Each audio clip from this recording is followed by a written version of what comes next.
favorite things actually early on is the turtles. So there's a really whimsical moment, I think it's whimsical anyways, where you have turtles on the loose in an apartment. And it's pretty funny, but the book seems to be darker than some of your previous books. So it's still funny and there's a wry humor and moments of whimsy, but it does seem to be darker. Is that a purposeful choice? And if so, why might that be? Well, you know, when I started writing about Mexico, the thing is, even though I really loved being in Mexico, there were some things I didn't love. And at that time, and this is the late 80s, so maybe it's changed by now. I'm sure it hasn't, just in case I haven't, you don't want to offend anybody. It was a pretty sexist place, and the problem was the guys could do kind of what they wanted, and the women were supposed to just put up with it. And that, the longer I was there, the more I noticed that as a problem. You know, when you're just there, you know, at 22 it was okay, but then I saw some of my friends get married and have problems with their marriages and with their families. And even though this is a big generalization, kind of the way it goes is this. A couple falls in love, everything's wonderful, sex, sex, sex, then they have a kid. No more sex, and the woman is focused on the kid. The guy gets mad, he starts doing other things, and their relationship starts to fall apart. But it's still her fault for spending all the time with the kid, even though he's not babysitting, she is. Hello, what's wrong with this picture?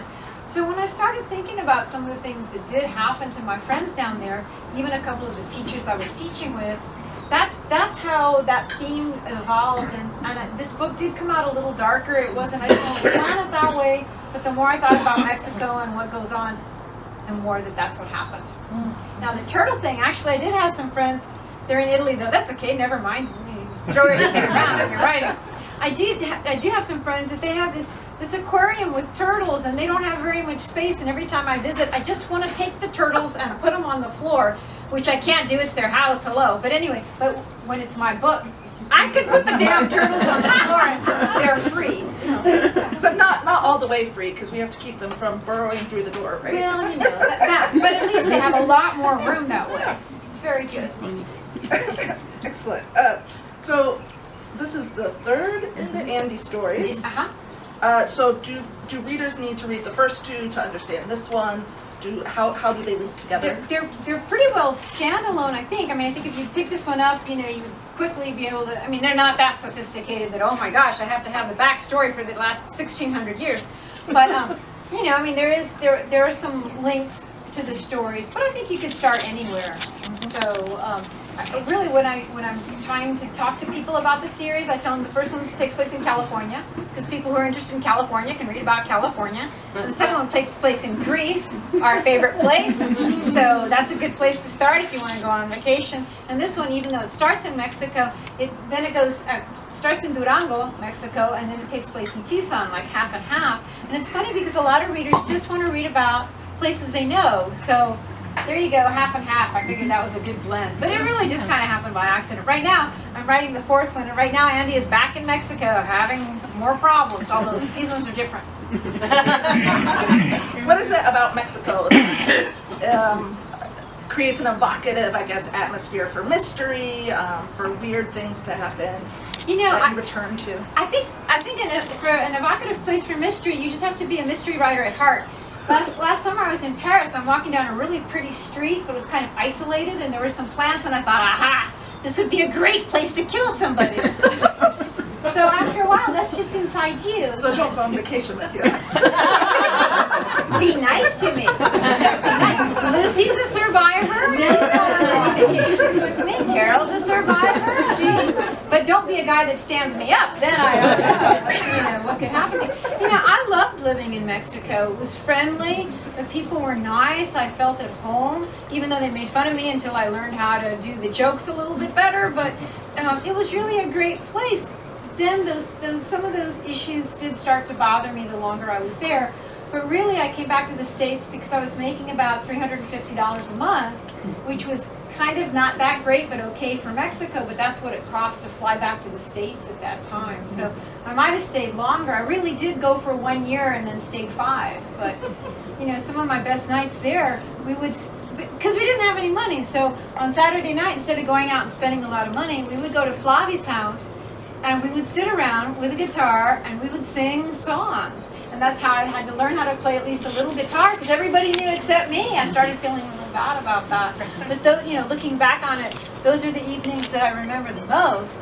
Although the time I really knew that I had made it, I was one of them. I was one of the Arellano family. It was one night they invited me to go to a wedding with them, and they were always taking me to parties and stuff like that. So they invited me to go to a wedding with them, and we got there, and I asked Lulu, well, do we know the bride or the groom? And she said, neither one, we just came. So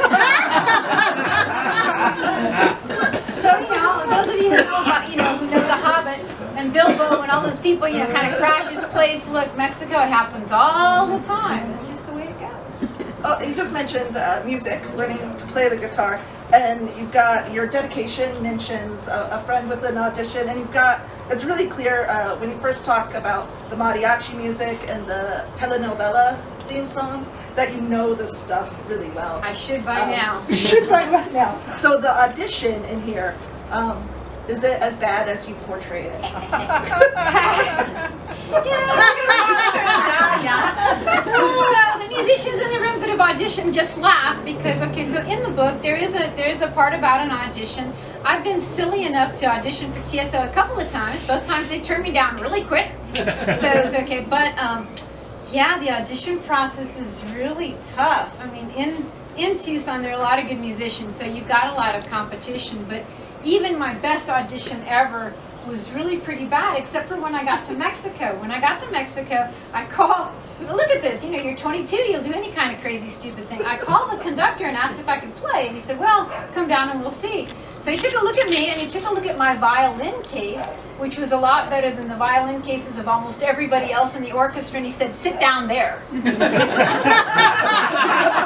My best audition ever. If only they would do that with TSO. What do you think, Ellen? You have a violin in the case? That would work. Right now I have a very nice violin teacher. What happened was about 5 years ago, we were on our way to China, actually, for the first time. We were playing Candide, and I couldn't play it fast enough, and I kept thinking, it's not the music, it's me, damn it. So I was trying to figure out, I need some better technique, and that's when I started taking violin lessons. And who helped me was Ellen, because she at that time had a very good violin teacher named David, who she said she claimed he was very patient no matter how badly she played. No, I'm just kidding. No matter how badly her husband Roger played. I'm just kidding. He's very patient. So I decided I would go ahead and start taking some lessons from him. Yes, he's very, very patient. And when I said I wanted to audition, would you help me with this music? He didn't say, are you friggin' kidding? He said, okay, we can try. But just to show you, he's such a nice guy. In fact, one summer I was going to be gone, and so I didn't want him to, lose out on his revenue, really. And so I said to Cookie, I said, how about if you take some lessons over the summer? And she said, oh, no, I wouldn't want to do that. No, she didn't. She said, I'll do that. That'll be fine. Anyway, so now David actually teaches all three of us. And he helped us for the songs you heard earlier this evening. Yay, David. He would be here tonight, but he's teaching a lesson. So there you go. So I wanted to ask what you enjoyed most in Durango and called you back to the city. Well, I think it was that camaraderie, in those nights that we would sit around playing guitar, and the people are really nice, and if you're trying to learn how to speak Spanish, they don't, okay, yeah, they gave me a hard time, they made fun of me that I couldn't get the jokes right, but they also really helped me, and they appreciated it, and so as a language learner, it was a really helpful environment, and the people I lived with were really fun. The girls in my house loved to gossip, but they didn't want to do it in front of their parents. So they would come up to my room, and we would gossip all afternoon. And so to this day, actually, they were great. To this day, actually, when I'm trying to remember how to say something, I think, how would Lulu, the taco owner, how would she say that? And that's how I figure it out. So maybe this last question. Okay, last question. So we already talked about gender, but there's a lot of, I think, really interesting stuff between the Mexican families that are in here and figures, and the Americans, and navigating that cultural difference. So does the book have a cultural social commentary? Should a mystery have a social commentary? I think just the commentary would be that it is hard for women. It was hard for women in the 80s to live in Mexico and to feel like they had equal opportunity as the guys did. And instead, you know, it was an environment that wasn't really that friendly to women or to professional women at that time. So that was something that, you know, weighed on me a little bit more. And now as I go back, I see that, for example, Lulu, you know, when somebody says, you know, interested in getting married again, she's like, no way, I will never do that again. So, you know, those are some things that kind of come out. I still love to go down there, and I spend nights at the taco place, and I don't try to get any dates, because really, they won't show up anyway. They're for that long, so it's okay. But it's really a lovely place. I mean, I feel really bad about all the things feel bad about all the things that are going on right now, you know, in terms of the drugs, and people don't want to go down there and they're afraid to go down there. And I kind of on purpose didn't really touch on those kinds of issues in the book because drug runners don't really interest me. I mean, there's a little bit of that in there, but not very much. Really what interests me are family dynamics and friend dynamics and those kind of close relationships. And the telenovela drama. The telenovela drama is all around you all the time. Emma, you did a great job asking questions. Yeah, you did. Does Very anybody nice. else Thank have you. a question or two they'd like to ask? Yes, Kathy. I haven't read it yet, but what's your friend's name? Emma. Emma mentions Rachel. The last I knew, she was still in Greece, or did she go to Tucson? She went to Tucson, but then she's quick, and so she was in Mexico by the time Andy went to look for her because he's a little slow.